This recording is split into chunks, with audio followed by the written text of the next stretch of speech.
শিল্প police constable হত্যার ঘটনায় অজ্ঞাত কয়েকজনের নামে বৃহস্পতিবার সকালে আশুলিয়া থানায় মামলা দায়ের করেন এসআই আজহারুল ইসলাম। আর ঘটনা তদন্তে ঢাকা রেঞ্জের অতিরিক্ত ডিআইজি শফিকুর রহমানকে প্রধান করে ৩ সদস্যের কমিটি গঠন করা হয়েছে।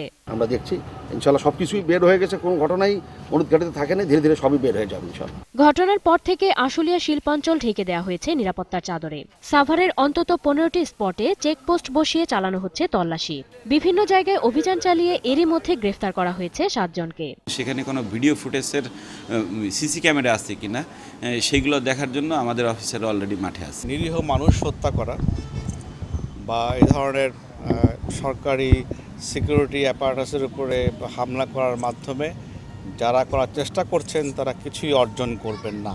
এদিকে পুলিশ হত্যাকাণ্ডের ঘটনায় আইএসের সম্পৃক্ততা নেই উল্লেখ করে ঢাকা রেঞ্জের ডিআইজি বলেন, পুলিশ বাহিনীকে বিব্রত করতেই মানবতা বিরোধী ও নাশকতাকারীরা এমন অপতৎপরতা চালাচ্ছে।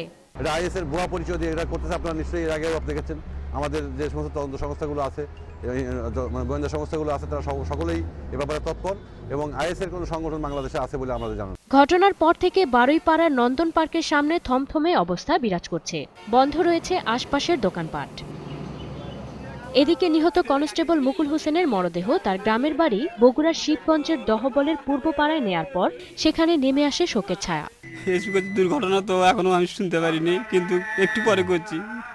1 মিনিট না যেতে এসপি বললো যে মুকুল হোসেন মারা গেছে। জানাজা শেষে পারিবারিক কবরস্থানে দাফন করা হয় মুকুলকে। স্মৃতি মণ্ডল, 21 টেলিভিশন।